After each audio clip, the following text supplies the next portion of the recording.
Hello friends, YouTube live చేసినప్పుడు అడిగాను నా దగ్గర వైట్ రైస్ ఉంది అని. సో వైట్ రైస్తో ఏం చేయాలి అని అడిగితే అప్పుడు వాళ్ళు ఏం చెప్పారో తెలుసా? ఫస్ట్ ఆనియన్ కట్ చేసుకో, తర్వాత కరివేపాకు పక్కన పెట్టుకో, తర్వాత పచ్చిమిర్చి కట్ చేయు, తర్వాత ఎల్లుల్లిపాయలు, పల్లీలు, నువ్వులు, జీలకర్ర, పోపులు ఏముంటే అవి పెట్టుకోండి అన్నారు. అవన్నీ పక్కన పెట్టుకొని ఆయిల్ వేసి ఇవన్నీ వేపేసాను. అన్నీ పల్లీలు వేపేసి తీసేసాను, ఎందుకంటే మెత్తగా అయిపోతాయి. సో తర్వాత ఏమైందో తెలుసా? బాగా అన్నీ అయిపోయేవి. లైవ్కి వచ్చిన వాళ్ళందరూ వెళ్ళిపోయారు. చెప్తారేమో, ఎప్పుడు చెప్తారు రైస్ వేస్తాను, పోపులోనూ ఎప్పుడు చెప్తారు రైస్ వేస్తాను, ఏం చేస్తాను. లాస్ట్కి కొంతమంది ఉండి చెప్పారు. సో రైస్ వేసాను.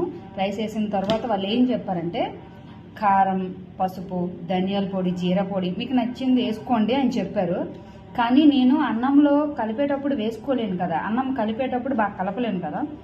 నేనేం చేశాను, పోపులోనే కారం వేసాను, సాల్ట్ వేసాను, పసుపు వేసాను, ధనియాల పొడి, జీరా పొడి వేసి బాగా కలిపేసి అప్పుడు రైస్ వేసాను. రైస్ వేసి అప్పుడు కింద మీద కలిపితే ఇలా వచ్చింది. తగ్గేదే. తర్వాత ఈ రైస్ అయిపోయిన తర్వాత వాళ్ళు ఏం చెప్పారు తెలుసా?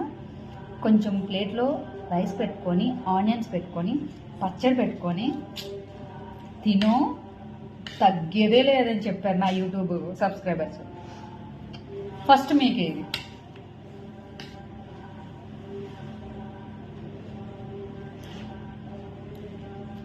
సూపర్, చాలా చాలా చాలా బాగుంది.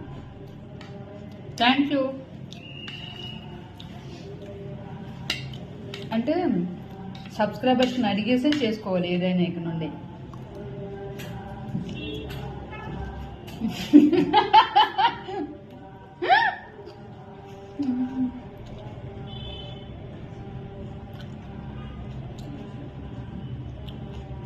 Thank you.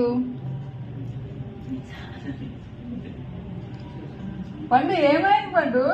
వెనక దట్ మ్యాట్ పండు వెనకాల నుండి ఎవరు?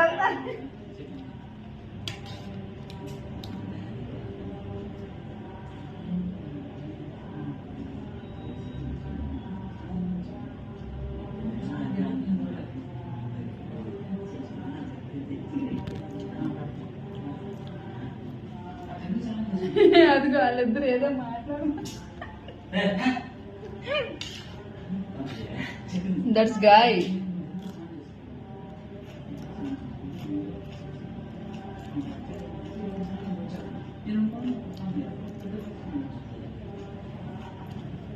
టెంపుల్